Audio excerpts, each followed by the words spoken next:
Welcome everyone, my name is Manuel Martinez and this is another episode of Career Downloads, where each episode I basically hit the refresh button, bring on a different guest to learn more about their background and their experiences, to share that with you so that you can gain valuable insights into how they manage their career and what worked or didn't work for them so that you can apply or not apply as you're managing your own career.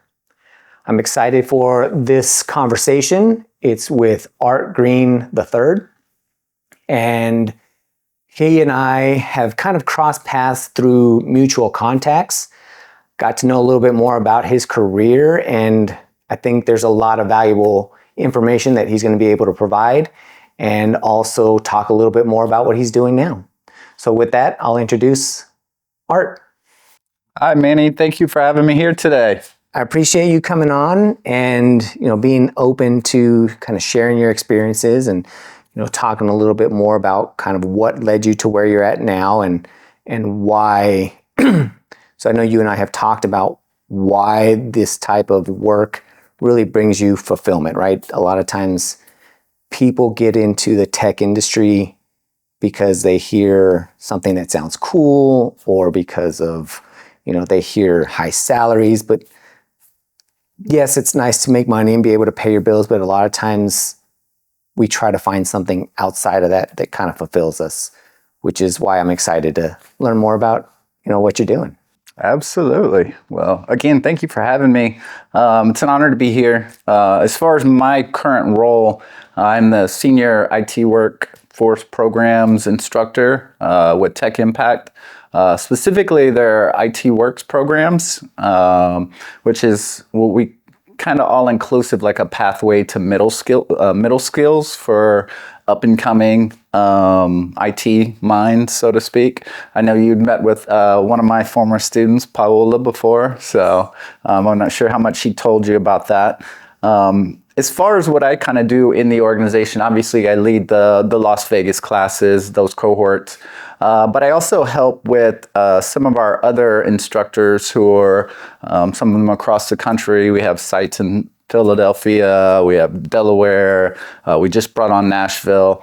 So I really help to try to guide them, to help them with their instructional delivery, come up with curriculum development as, new things come about.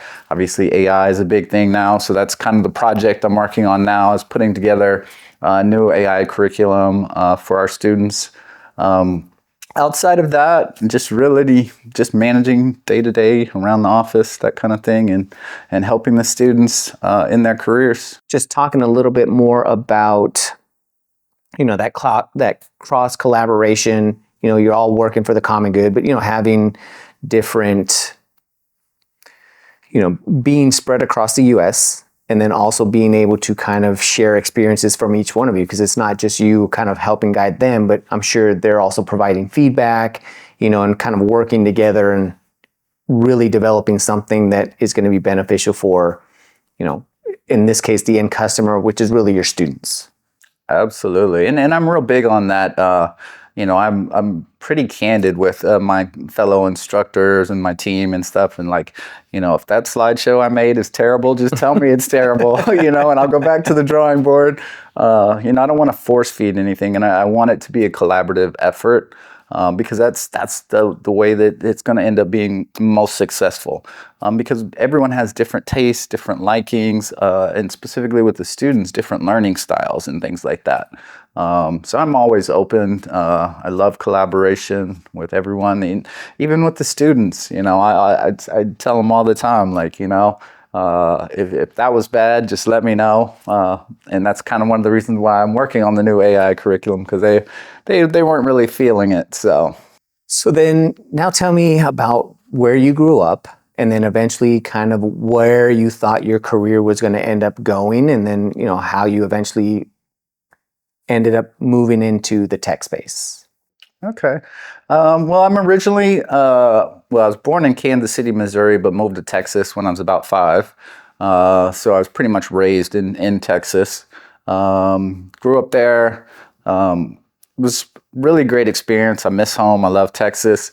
But, for me, as far as, if you had asked me the question, what do I want to be when I grow up? That answer back then in those days would have always been, I want to be a professional athlete. That was the only thing I thought about. As a quarterback, a pitcher, or a point guard growing up. Which ironically, when I look back on it, so many of those skills translate to what I do now today. It's interesting because, a lot of my students will ask me, they're like, so how are you so good at figuring out all this stuff? And I always tell them, well, I don't troubleshoot the machines, I troubleshoot the people. And a lot of that I think comes from, when you're young and you're a quarterback, your sole purpose is, okay, read the defense. If this linebacker does this or this person does this, then we have to counter with this.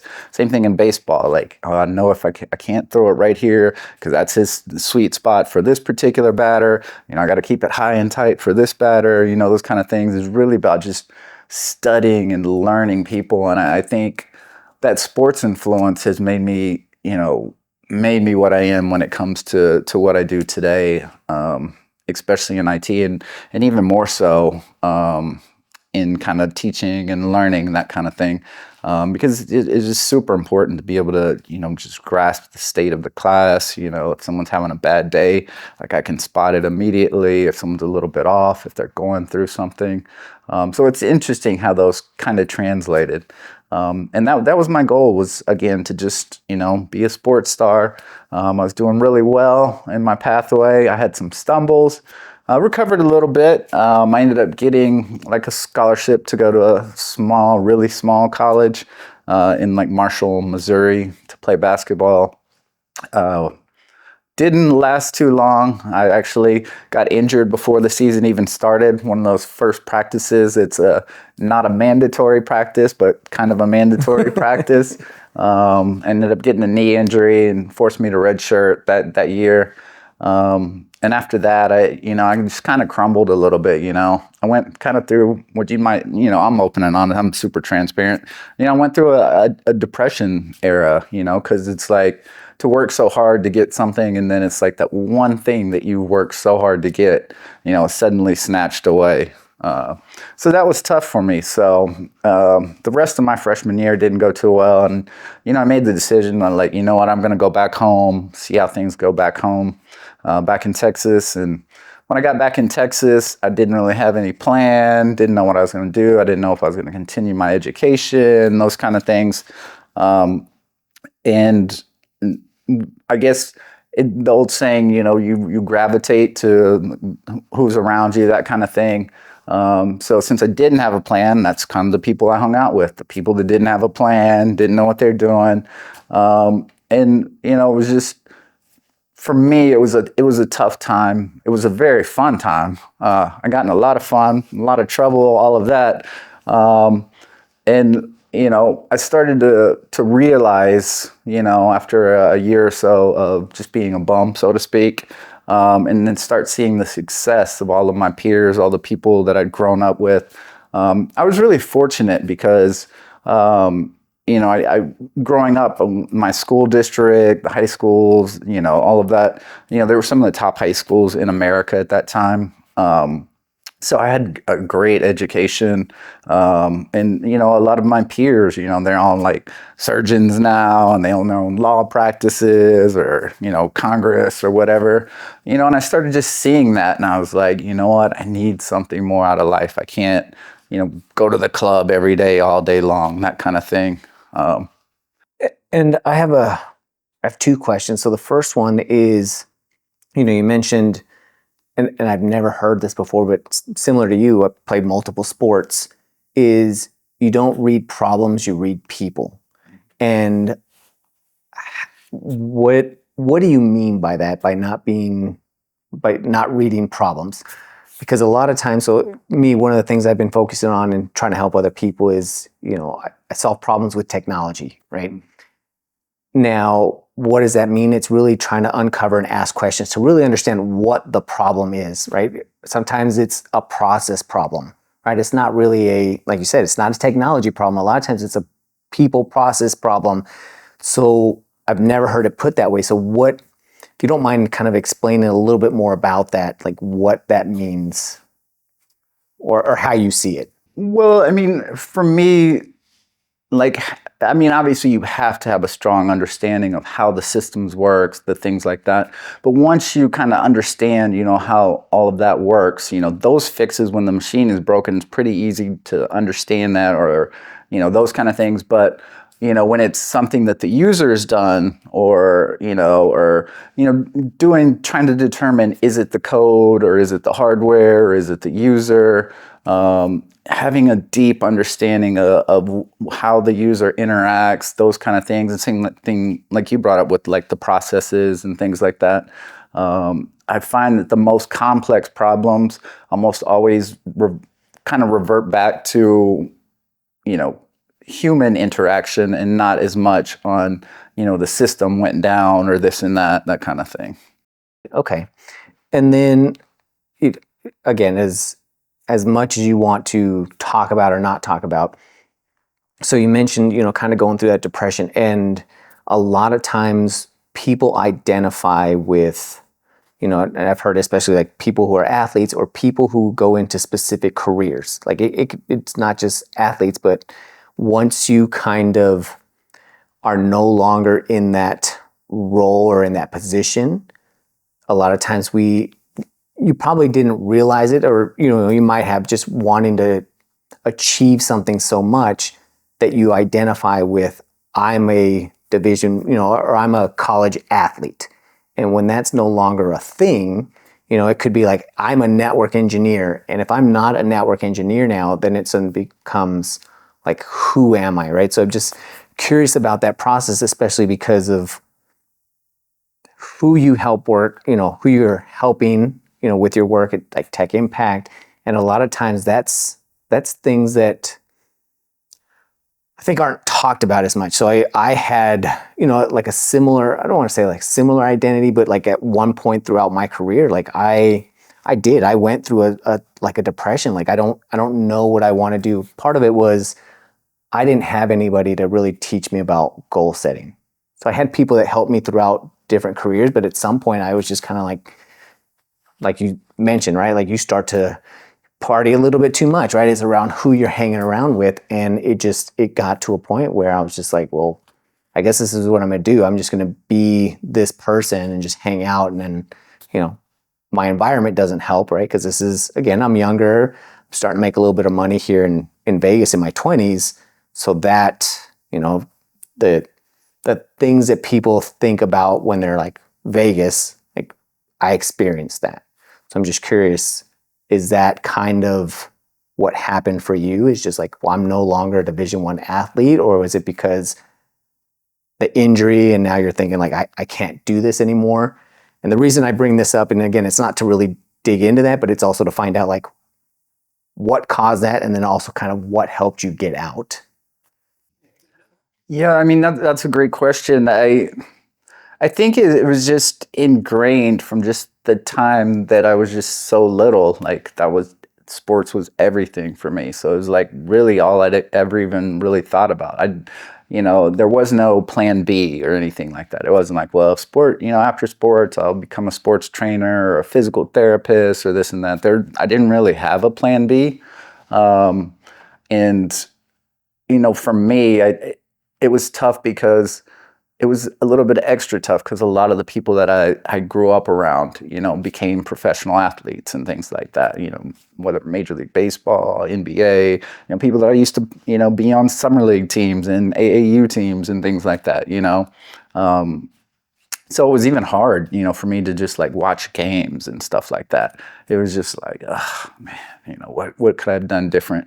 And that's my personality type, And I think a lot of it goes back to having kind of like that quarterback mentality and the way I was taught. Like I'm a big Peyton Manning fan, because I loved the way, if something went wrong, Peyton Manning would always accept responsibility. But then say he has a great game. It's like he threw 7 touchdowns today. That was an amazing performance. And he'll immediately switch it. He was like, I know, did you see my receivers today? They didn't miss a single pass. The line was blocking, like said nothing about his accomplishment, and that's that kind of that quarterback mentality. And that's something I try to bring. I guess it's just ingrained in me, so to speak, it's anytime that those praise come and things like that, I always try to turn it back to the students because, they're a huge part in this. Circling back to what you were referring to, I think for me, the big thing that helped me get through that depression was first and foremost, was just coming to the realization like, hey, you're messing up your life first and foremost. And just knowing that I got to make a change. And it just so happened to be around that time that, my parents were getting around that retirement age and were thinking about leaving Texas. And they wanted to kind of find somewhere warm climate. My dad likes to gamble. I don't know if I should say that on the podcast, but, so they were going to move out here. And, for me, I was like, this is my chance to escape all this madness going on around here. And I just begged him. I was like, please just let me come with you. Like, I'll stay with you for 1 week. I'll get my own place, that kind of thing. And they knew that was probably what was best for me as well too, because they could see, and I think there was probably a lot of level of disappointment because they knew that I was a super smart person growing up. I always had great grades, things like that. And that, I'm sure to them, to be completely frank, they're like, this kid is wasting his life right now. Maybe a change will do him good, So packed up all the cars and came on out to Las Vegas. And I think that was one of the best decisions that I've ever made in my life. I think on certain levels, it could have potentially saved my life because things were that bad back home. So it's really one understanding that you talked about it, right? Like you gravitate to what's around you. So there's people with no plan, you're hanging around with people with no plan. So that change of scenery, obviously that's a part of it. Not everybody can go through and probably move to a new city, but just really identifying that, hey, this is the current situation I'm in isn't doing me any good. I have to make a change, and it's difficult, right? Especially because, maybe some of the people you're hanging around are people that you knew from, a long time ago. And it's hard at times to say no, right? And really understanding that by separating yourself from that to want better for yourself, like no one's going to want better for you more than you.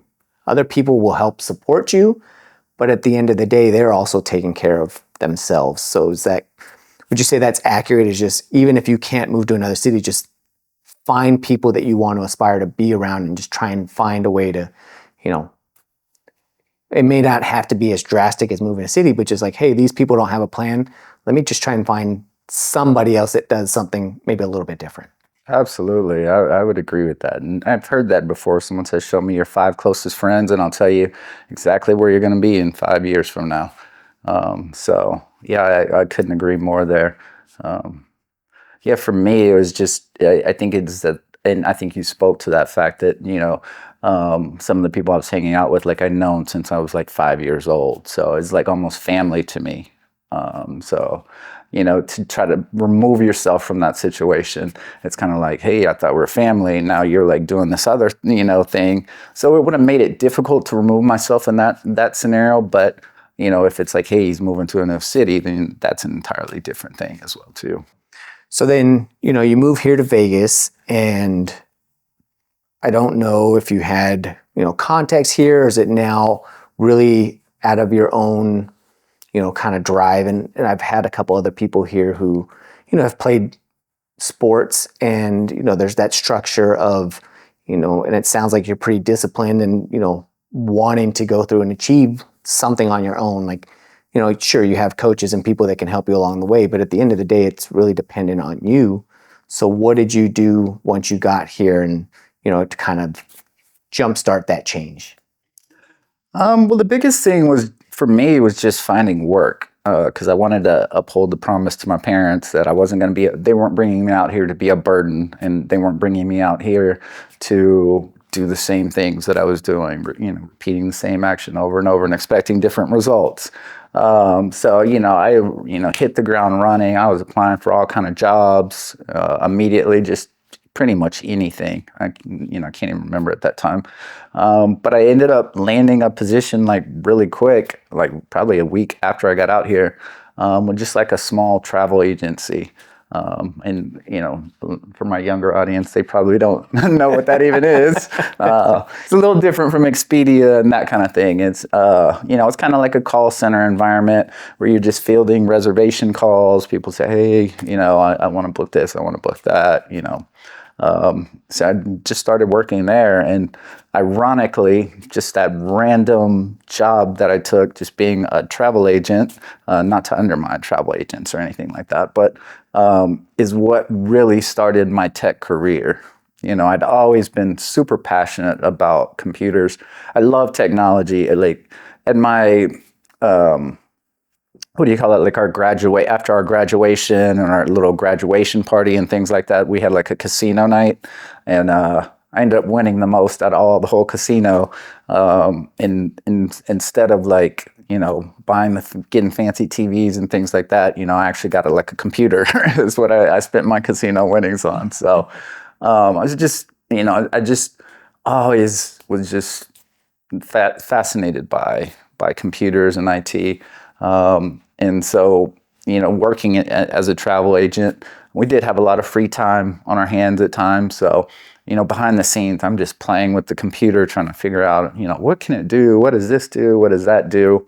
And I kind of stumbled upon, they had a back engine, so to speak, where you could actually do some basic coding and things like that, and incorporate it into the airline CRS system that we were working. I think it was Visual Fox Pro, Visual Basic at the time. And so I just started playing around with that. And, I somehow figured out how to kind of completely alter the way that our booking process was being done. And what I mean by that is, traditional airline CRS systems, it's all like command line interface. You have to memorize every airport code, every hotel code, those kind of things. So I was like, there's got to be an easier way. So what I did is create a booking, kind of like a portal or a form, the predecessor to Expedia, where you could, instead of having to know every single airport code, you could just click on a drop-down box, and just scroll down to whatever airport you needed.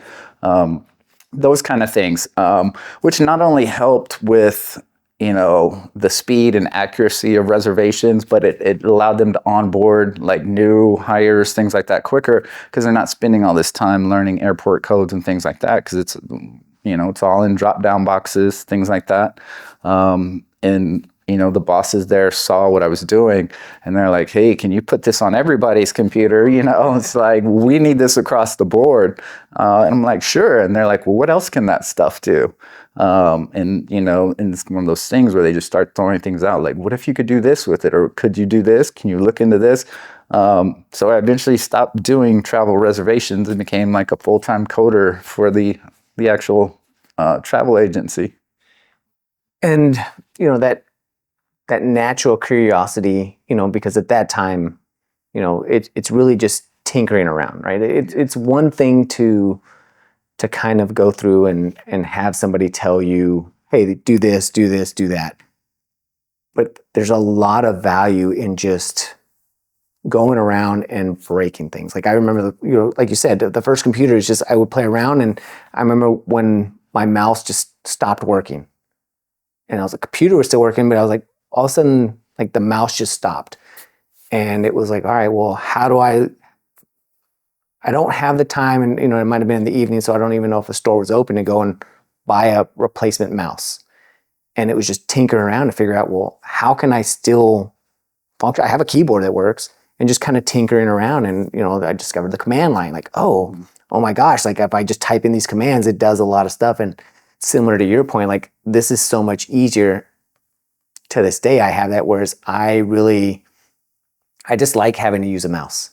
Like I if I can type something out, if I don't have to take my hands off to move a mouse to do something, I try to find that shortcut. And it sounds like you were doing something similar. Like there's got to be a way to not only learn the system better, but it almost, you wanted to improve your process at the same time. And then is that what kind of, probably didn't know it at the time, but then also them asking you, can you do this? Can you do that? And I'm sure a lot of it, especially as you're just learning, it's not like, oh yeah, 100%. It's, well, let me see. And then just kind of tinkering around. Exactly. Yeah, a lot of it, I just say it was a lot of just experimentation. I was fortunate because, as I continued to work and continued to improve on things, that kind of thing, some of the things that I wasn't able to figure out, they're like, well, what if we send you to school for this? Or, that kind, and not necessarily school, but what if we send you like somewhere that they can teach you more of this stuff? So they ended up sending me like, I think it was out to Atlanta, Georgia, to I believe the company is called WorldSpan, which was the CRS. And they were putting on kind of like a boot camp style week-long class to like learn more about how to code the system and things like that. So that was really cool. I learned a lot of cool tricks there, and it was cool. That was my first ever business trip experience. So that was different. Like, I never, I didn't even know that people, would fly you places, pay for your hotel, all your meals and those kind of things. I was super young, probably like 22 back then. So that was a cool experience. And I came back and I was like, all right, I got a lot of new ideas for you guys. I got a lot of great things. And the ironic part is, while I was gone, I believe it was that the actual IT guy for that organization had left the organization. And they said, well, guess what? We have something new for you too. And I'm like, what's that? And they're like, the IT guy, Dave or whatever his name was, has left. Since you know the most about computers, you're going to be the IT guy too. So you'll spend part of the day coding, part of the day doing this. And I'm like, okay. Sounds good to me. I'm like, I'll try it, not having any idea how to, run a network or, not even, probably even troubleshoot, just basic troubleshooting, a lot of those things. I didn't really know. I knew enough to be dangerous, and that's exactly what I was. I was a dangerous IT person to have in charge of the network. But somehow I just figured it out. And, from there, I kind of wanted, I loved doing that more than I liked doing the coding. So that started giving me direction, so to speak, in life. I'm like, I like this networking and I like this troubleshooting. I like all of this stuff. I like coding, but I love doing this stuff. So I think that's kind of what put me on the path where I am today. Man, there's a number of questions that I have here, but I think the one that I'll start with is you were very open to trying new things, and a lot of the information that you kind of pass on and things that I've given advice through mentorship or just people that ask is being open to new opportunities. And I've heard that from so many guests that they're just like, well, I don't know, but hey, I'll try it. I'll raise my hand. I'll give it a chance, right? Because you could have easily said, well, no, I'm good at coding and I'm just going to be the best and, or continue this way because you're like, I enjoy it. Maybe it's not the best thing, but you don't know what you don't know, right? And I think that's a big thing too, is exposure, right? Like being exposed to, the business trip is, well, I didn't know that that's a thing. Like people pay for you to go through. And so I would say, what's your take on being open to new opportunities? And then kind of piggybacking off of that one is also those new opportunities. And I'm sure a lot of times, and I don't know if you get this with students, but they hear the big names, right? Like Google or Microsoft or even locally here, right? Like the MGMs.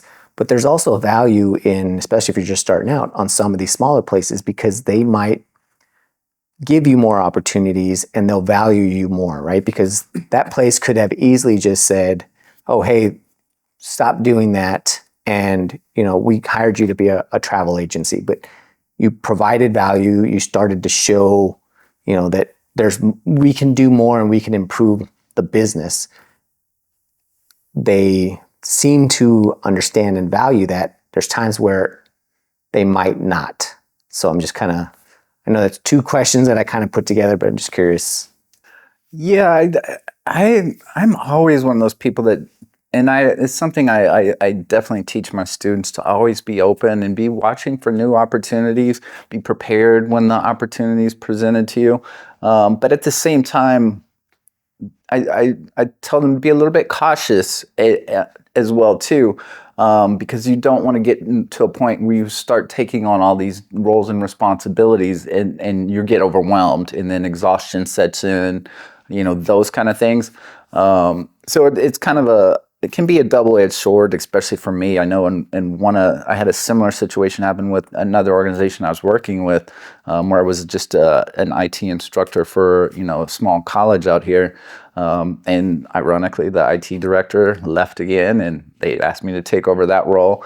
So I took over that. I was doing IT director. I was teaching classes at night, and then they're like, "Well, you want to be the facility director?" I'm like, sure, why not? And then now it's like I'm starting to think about this, and I'm like, I have a lot of hats in the organization, and it did get a little bit overwhelming for me.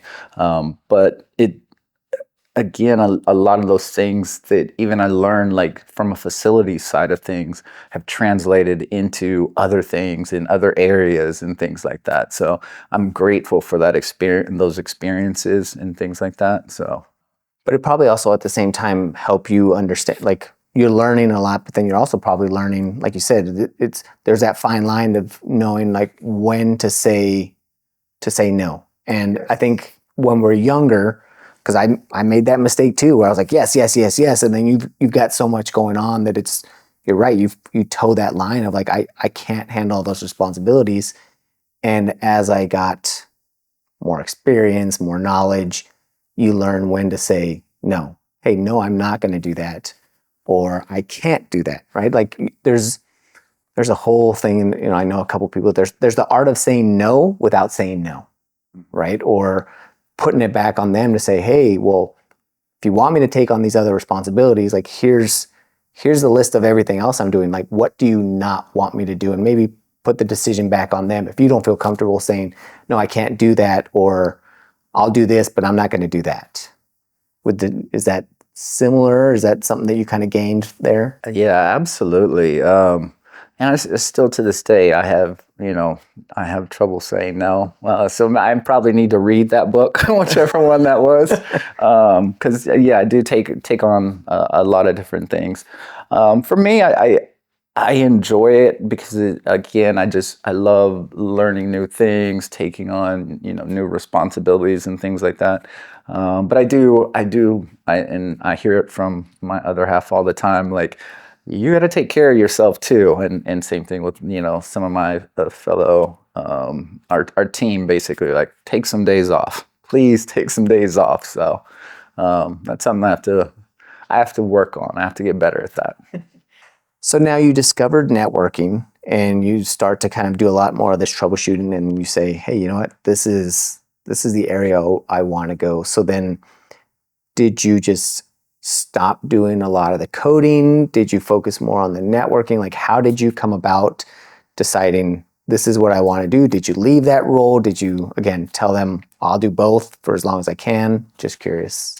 Yeah, so in that particular situation, it was a little bit different because when I started there, we had a lot of major contracts with a lot of military installations where we were handling a lot of the travel for all the graduations for like Great Lakes Naval Academy, Lackland Air Force Base in San Antonio. So we had these big contracts. And then when it came up to be bidded on again to be renewed, we were outbid, so we lost a big chunk of our capital in the organization. So there was kind of like a mass layoff, and I think the business might have even closed, to be honest with you. I can't remember. So I ended up being out of work at that particular time. So, and that's kind of when I switched gears into more of like specifically troubleshooting, and that's when I started working with like a subcontract of like Dell computers. And that's subcontracting. So I'm assuming, when they kind of, you got laid off, now you're just, again, going back into the job market, and now you've got, you've got some skills and some experience, so now you're just trying to find like that next role, and that's how you came across this contract? Yeah, I had direction at that point, which is something I hadn't had before. It's like, this is what I'm good at. This is what I'm going to do the rest of my life. Like in some way, shape, form, some facet of this is where I belong. This is home for me. So that I was solely looking. It wasn't one of those I'll just shoot out my resume to anyone and everything. It was like, I'm looking for computer IT related jobs. And there was a company out here that was outsourcing support for Dell's home and small business division. So I started working there, found out very quickly I did not know as much as I thought I knew about computers. Because it wasn't as much networking, which I'd really been focusing on the networking side, but not really like the PC support and things like that. So it was a very steep learning curve. I'll say that. I was probably the absolute worst out of probably 300 technicians when I started. So you probably weren't the best at it, but over time, did you feel you got better, or was it something where you're like, okay, I just need to get good enough to kind of be in this role, and knowing that I don't like it because I also don't know and I want to get back into the networking side? Or was it like at that time, did you realize, even though I want to get into networking, I probably should have a better understanding of just basic PCs? Yeah, for me, it was just asking a lot of questions, and that's something I'm really big on, not being afraid to ask questions. Like, I was picking everyone around me, their brain, that kind of thing. But I would say the big turning point for me was when I actually built my first computer, because that was actually the first time I was like, you know what, we need a computer, let's build a computer, and I went out and got all the parts, put it together, and that's when I really started like tinkering with things and trying different things and breaking things, and then it was just kind of that aha moment, so many over and over, like, oh, that's why we do this, or that's how this works, and that's how this works together. And once I started going through that, like I really started going up the ladder, so to speak. I was probably about 6 to 8 months later, I was probably one of the top technicians in the entire technical center. I was moved to like become a trainer, and then I was also bumped to a senior supervisor at that time. So they actually had me, which is ironic because we have sites in Delaware, but I would actually work for like 30 days training new technicians out in Delaware, and then I'd come back to Vegas and manage my team of technicians, that kind of thing. So that was interesting too. That was my first experience, like having a corporate apartment somewhere. It's like, wow, I didn't know they did that either. It's like, it's like two homes kind of. So. And when you were starting to ask these questions and learn, did you set out and say, okay, I'm probably one of the worst right now, but I'm going to work to achieve to be one of the best? Or was it just something that you focused more on, I just want to improve, I just want to improve, I just want to improve? And the reason I'm asking this question is there's a lot of times where people will say, hey, focus on the goal, right? And it's good to have a goal and know what you want to shoot for, but I think a lot of times what gets missed in that is those small daily habits that form over time, right? 6 to 8 months, people are like, wow, that's quick. But it's not. That's actually quite a long time to just kind of be focusing on, again, it's just PCs. It's not like 6 to 8 months you went from, a basic PC repair person to now you're leading an entire division of networking and servers and PCs, right? Like, you just focused on getting better here. So kind of what was the thought process, or how, even just looking back now, like what do you think attributed to, again, it could be a long rise up, it could be a short rise up, again, depending on how you look at that time frame? For me, I don't even know what the term for it is, but my brain, it has a problem. Like, if my brain is able to know that there is a solution to something, like, it doesn't stop. It will just not stop until it figures it. If it says, I know there's a solution to this, like, it will just keep churning and churning and churning until I find a solution. I think that kind of played a role in it. It's like, I know I can figure this stuff out. Like, you should be able to solve this problem. You should be able to figure this kind of thing out. And for me, I mean, in transparency, it's probably obsessive compulsive, because a lot of times I would take problems or things from work home. Like, it would just drive me crazy. And I think that was one of the big lessons that I learned, especially in IT, that sometimes you got to step away. Like, sometimes I would just be sitting there just for hours and hours, like trying to figure out something, try to solve this complex problem. And someone's like, why don't you go take a break real quick? I was like, I got to work on this. Go take a break. And I'll take a break. And before I even get down to the break room, I'm like, oh, that's the answer. It's like, oh, and there's something super simple. It's the simplest thing in the world that I often overlook. So yeah. I think that was that driving factor. It's like anything that, that I'm attempting to do, whether it be work and life, I always want to be the best. I want to, I strive to be, the best in the world at what I do. Can't say I've ever gotten to be the best in the world at anything, but that is always the goal for me, is to be the very best at what I do. Right. Well, and again, even if you're not there, just the constant drive to want to be the best is, you're going to improve, right? Like, you're going to be better than you were 6 months ago, a year ago, 2 weeks ago, that whole thing. So now you have kind of, again, that mindset, and that kind of helps me kind of understand a little bit more about that journey and how you were able to, I'm going to say pretty quickly, right? It was 6 months to go through and get to this role where now you're teaching other people. Seems pretty quick, but it's also, you're not putting in just 8 hours a day, right? You're putting in extra time at home.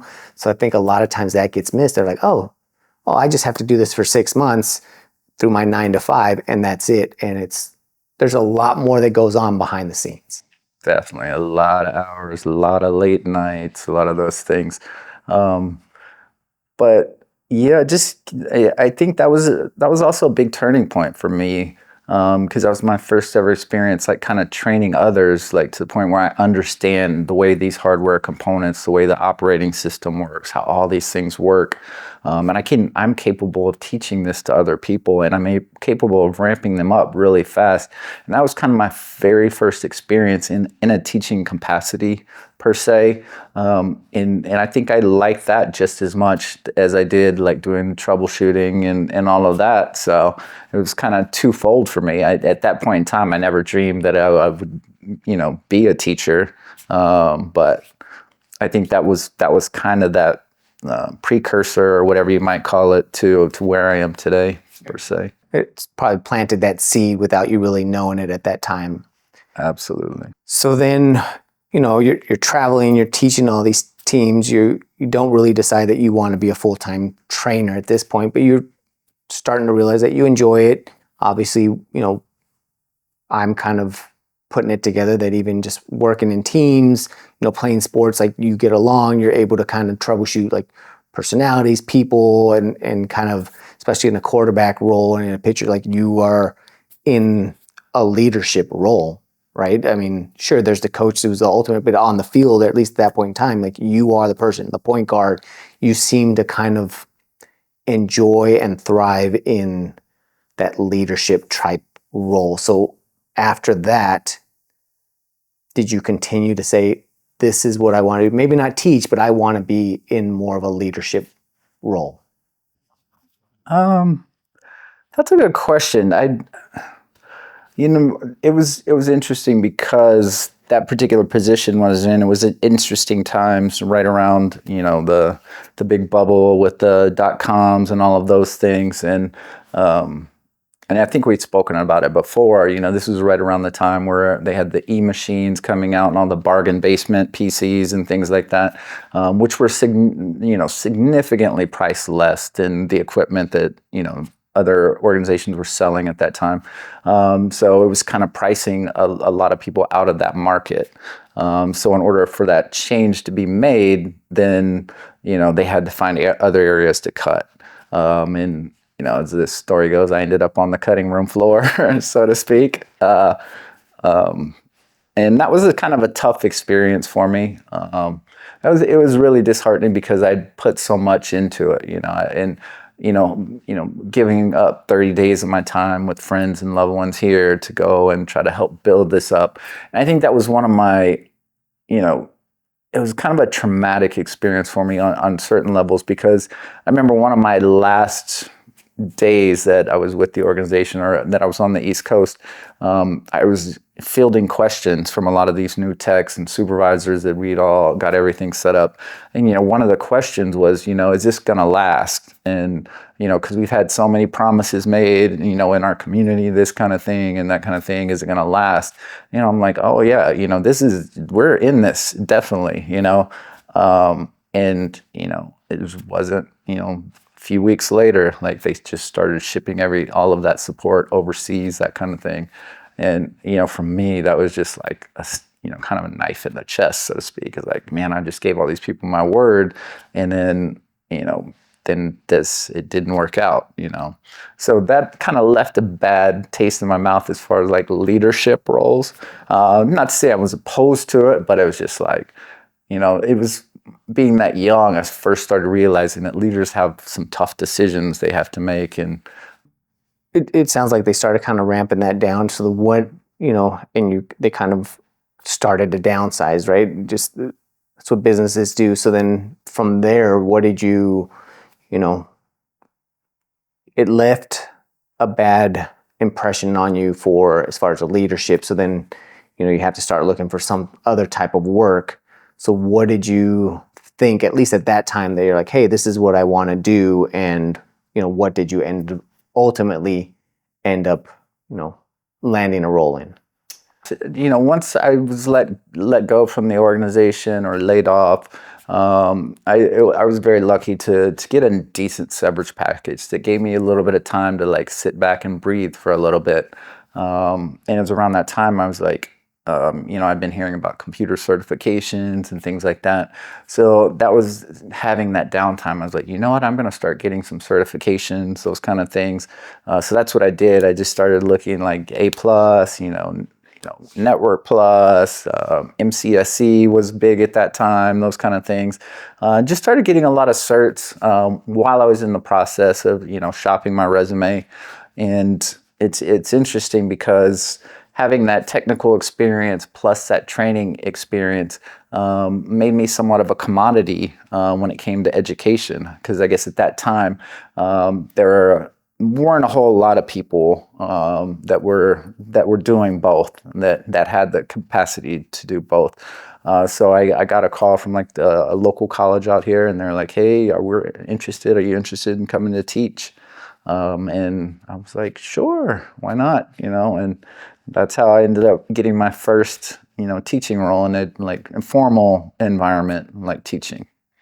And if I remember correctly, this is the one where you started off as a teacher and then just kind of, again, being open to opportunities. That's where you started to do a little bit more, and you kind of touched on it a little bit earlier, where you kind of became like, I don't remember the exact progression, but it was like instructor to kind of a lead to program director, facilities, and all that. So how did that kind of happen? And you start to gain, again, a lot more responsibilities. It sounds like just your work ethic alone of, hey, I'm going to do better, I'm going to do more, and then people were willing to kind of give you that opportunity. Yeah, absolutely. I mean, the initial position that I took wasn't even really, well, I don't want to say it wasn't tech. It wasn't IT, we'll say. It was more like just training the students like applications, your Word, Excel, PowerPoint, Microsoft Access at that point in time. Just teaching those, and an opportunity came up where one of the other instructors in the actual IT programs ended up leaving the organization, and that was the person that was actually the IT director for the campus as well too.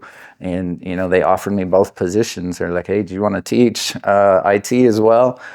So for a little bit there, I was the business administration instructor, the CIS instructor, as well as trying to figure out how to run an entire college campus. So things progressed really quickly at that point, and it was a lot, but it was a great experience. It's just to be able to actually have a network of that size. The one when I was running it at a travel agency, you were talking like 10 computers, a little token ring network, one server, that kind of thing. Whereas when you're talking a college campus, with 20 classrooms with 20, 30 computers in each one, that's when I started getting my introductions into like how Active Directory works and SQL servers, Exchange servers, how to manage all these different things. So that was really eye-opening, but I fell in love with that. And that was a great experience. And it sounds like both of these roles, they're pretty different, right? It's almost like at some point you almost kind of have like a decision or a crossroads, because while it's fun at the time and you're learning to kind of be an instructor, but then also kind of be the IT director, and you're having to manage the college campus, the more of the business administration side of it. At this point, and I'm not saying that it can't be done, but did you start to kind of lean towards one or the other, or did you feel like, what, I like being able to have a variety and being able to do both? I definitely enjoyed both. I would probably say equally. I really love teaching, teaching the students, but I also love learning about the technology. And that's something I've kind of done, is I've done a lot of like flopping back and forth between teaching and actually doing IT, which I think is huge for me. And I think it's great for any instructor, because you can, having that real world experience, and being able to bring that into the classroom. It's not just about, this is what the book says, so we're going to do, this is what it says. You can give real world experiences. I can tell them like when the SASB virus hit on my network and how every classroom started going down one by one, and, having those stories. And I think it's great too from an aspect that, and that's one of the reasons I kind of do go back and forth, because, being in, IT for 25 years, if I hadn't been going from teaching to actually doing to teaching to doing, if I just started with IT and then went to teaching my whole career, a lot of what I'm going to be teaching is stuff I knew 25 years ago. So kind of going back and forth is what helps me to stay, I don't want to say relevant and fresh, but technically in a sense. So From this role, like where did you see yourself going, or kind of what was the next step, right? Because again, you're taking on more. It sounds like, you mentioned earlier, like you're starting to almost take on too much. Was it,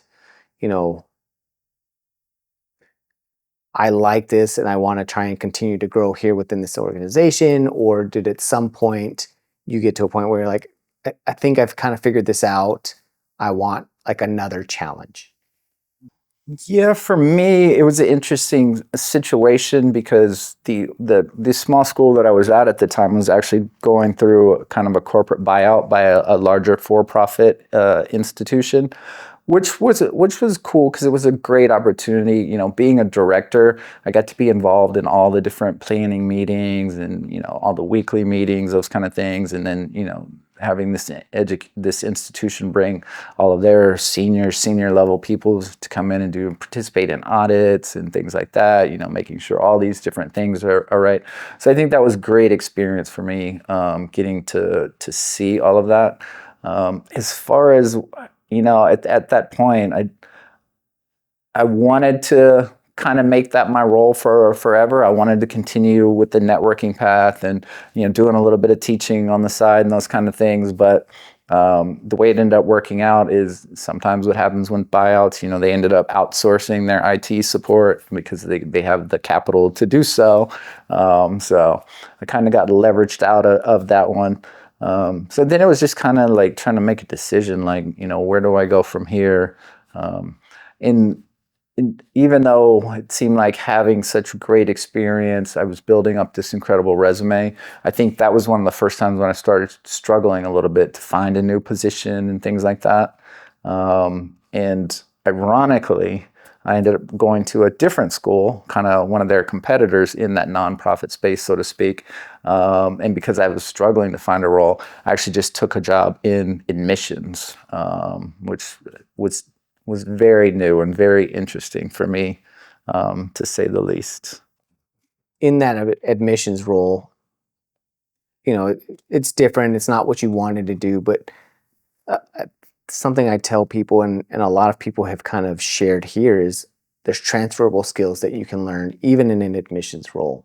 So I'm sure there's something you took away there to where eventually, I'm going to kind of fast forward a little bit to you eventually kind of being introduced and learning about, IT works. So kind of what did you learn there, at least in the time that you were in the admissions role, that you feel you were able to learn and take from there, and then eventually, maybe even apply now towards, this IT works position? Yeah, it was interesting. When I started out there, it was very similar to my previous experience where I was the worst one at it. I was bad. Um, but when I had that aha moment, as far as from an admission standpoint, it was one of those ones where, I stopped begging students to come, and it was more of like, hey, this is my background, this is my knowledge, this is what I'm presenting to you. I'm not trying to sell you anything. This is an opportunity for you, and I think that was a big switch for me, and I actually started doing very well, and they actually kind of solely moved me into just recruitment for IT related programs, which was nice. But for me, I have to say, consciously, it kind of left a bad taste in my mouth. Um, and and not to say that all for-profit education is bad or things like that. There's good and bad in everything in life, but it just is, for me, enrolling a lot of these students in, they're agreeing for, $80,000 worth of school. They're taking out all these loans and all of this stuff. And having a teaching background and been a trainer for so long, I was able to spot, like, this is not their field of study. This is not they're, I don't want to say wasting their money, but like, they're not going to stay with this, and it made it tough on me because, I'm a very empathetic person, and, you know, and I even brought it up to one of the senior leadership, and I'm like, well, what do you do if we know someone is not ready for this? And of course, their response was, how can we be the judge of that? And it's like, when you know certain things, you know certain things, So that was really tough for me. But again, when it translates, and I think the second part was, asking about how it translates to IT works. I think it was very refreshing, for one, about how, with the IT work program at Tech Impact, how we are selective about who the students, that we take. That was a big thing for me, and just having, dealt with so many different students. There's a lot of times when, we're making those class selections and narrowing that down. It's a lot of times like I can meet one of the students for like 10 minutes and I'm like, yep, that's one right there, and that comes from that experience and having trained people and having taught, which my team doesn't like much because they're like, well, we can't quantify that, like what makes this person the right one? And I'm like, I don't know. I just got a feeling like this person is going to be great, so that's something I'm working on too. How did you come about to know about IT works and eventually, kind of apply and get in there? And, what was that experience like? It was a great experience. And I was, prior to that, yeah, well, I'd been working, like in software development, and then we ended up losing that, and I ended up working in like the reentry space for helping formerly incarcerated individuals reintegrate, which I loved doing. It was super rewarding. It was super, it was great, but I was yearning to get back into IT because IT was my passion. So I just kind of started looking out there, and I was looking for IT jobs. I was, shopping my resume. I was getting a few bites, getting some interviews and things like that, but it either wasn't a good fit on their end or wasn't a good fit on my end. And so I'm like, you know what? Maybe I'm going to try like to tie in IT with nonprofit and just see what comes back from that search. And lo and behold, there was the ad for IT Works Instructor Las Vegas, and I immediately applied. And I got a call from the recruiter, and we started discussing all the different what IT Works was and all of these things. And I literally told her on the phone, I was like, take the ad down now. I am the right person for this job. I'm telling you, I will be great at this position. And she kind of giggled or whatever. I'm like, I'm telling you, I'm gonna be great at this. And I know we're not going to have a chance to touch on it a little bit, but earlier on in your career, you talked about, just being open to opportunities and just kind of, at this point, you're starting to just really see what's out there, right? And get exposure. And now you've taught, you've kind of done the work, you've done training, you did, kind of giving back with the incarceration, which, we didn't get a chance to talk about. But now at this point, you're starting to be a little bit more selective and understand kind of what you want. And I think it's, especially with younger people, and I don't know if you run into that, or not even younger, but just people coming into the field or getting into, certain things. Like right now, like the hot thing for a while was cybersecurity. Everybody wants to do cybersecurity, but you don't really know. For example, me, and I've talked about it before, is I really thought at one point I want to be, a network person. I started doing networking. I hated it, right? Like it wasn't for me. But now you've gathered all these experiences, and I think it's easier once you get exposure to a lot of things to know this is what I want, which is probably what led you to, I like nonprofit, I like IT and teaching. There's got to be a niche there somewhere.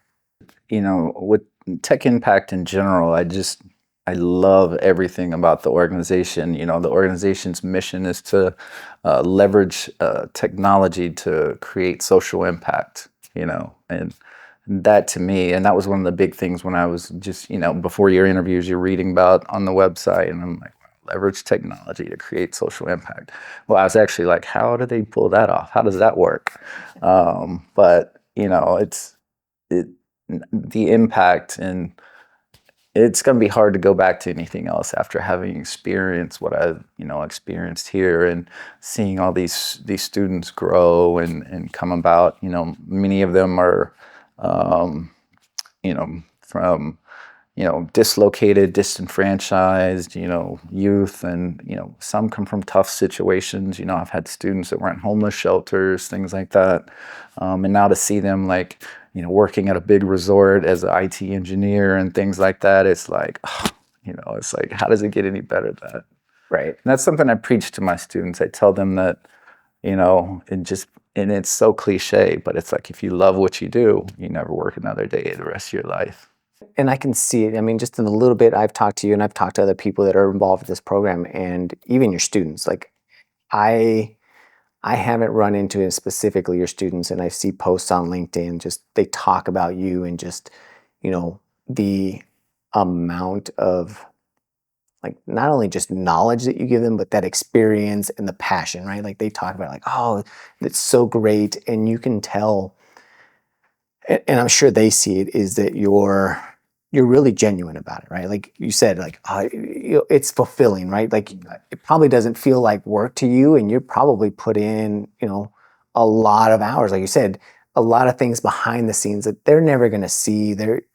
They at that moment probably won't appreciate it, but at some point later on, when they're like, oh my gosh, like I'm now a net engineer at a big resort, and it's a lot of what you're doing, and even hearing a lot of your background, and the things that you talked about at the beginning of the episode, where you're like, hey, I'm helping develop curriculum, I want to build this better, and being humble about it, and knowing that yes, I have this knowledge and experience, but I don't know it all. I can improve, I can do better, and I can help you do better than me, right? And where do you think that passion comes from, right? Because it doesn't sound like maybe you had mentors, but you didn't have a lot of people around you, a lot of exposure to say, this is what you're going to do, and here's how we're going to help you. but yet you're willing to kind of go do that on your own. You were very self-driven, and now you're kind of the opposite, where you're helping others. So just where does that develop? And is it just something over time? Is it something you think that you've always had? I think it's just kind of something innate within me. I just have always been about just trying to help others, help build up others. And I don't know. I guess that's what one of the things that brings me the most joy is being able to help others, to learn, to grow. And I try to be that person. Like if something ever goes wrong, like they know they can call me up, and hey, I'll be there. Or if I can't be there, I'll have good advice for them, or I may have someone to connect them with, or some information that could get help with people. Um, it's hard to explain. I just always love helping people up, I guess. It's good. And then, I see now also some of the leadership part of it, right? What we talked about before is like you're still a leader, you're still kind of helping kind of grow and uplift, which is amazing. Is there anything as part of this conversation that maybe we didn't touch on that you really think that, hey, there's something important that I want to either talk about, maybe an area of your career, or, just an experience that you're like, hey, we didn't spend enough time on this, or maybe we didn't cover it all, that you think is of value? I think the big thing, especially for those that may see this and they might be just starting out their career, or maybe they're looking to figure out how to get a foot in the door, to definitely take time to look into tech impact. Is that because it's something that's really a big, and I might be restating something I've said before, but the fact that there's opportunities out there to get not just a free education, but a high level education for free. I mean, I can see something like this becoming a game changer. Well, it already has been a game changer in many people's lives, but changing the way we look at education, outside of just the money piece, is what I've seen in my history in education is that a lot of education is, hey, come in, take these classes, do this, and then once you get this, you get your diploma, you're this or that, it's see you later. And that's where Tech Impact is a little bit different, because for me, I call it a family. These students from all my family, they're like, they say, do you have any kids? I was like, yeah, I got 682 kids, all these ones. Because we stay with them. It's not just our 16-week program, we get you a job and then see you later. We just created like a pathway to middle schools program that I'm super proud of, and I was one of the people that helped take the lead on getting that program created, as far as from the curriculum side, and getting all the right tools in place. So it's a situation where, once they've spent, the 16 weeks with me and our IT Works 1.0 program, they're out working in the field for 8 months to a year or so. Then we give them an invite to come back and get higher level certifications with us, being like your CompTIA Network Plus and also your Security Plus, depending on which area they want to go in. Some want to get both. Some just want the cyber path and get the security. But and again, it's free, free for the certifications, free for the classes. And it's been overwhelming.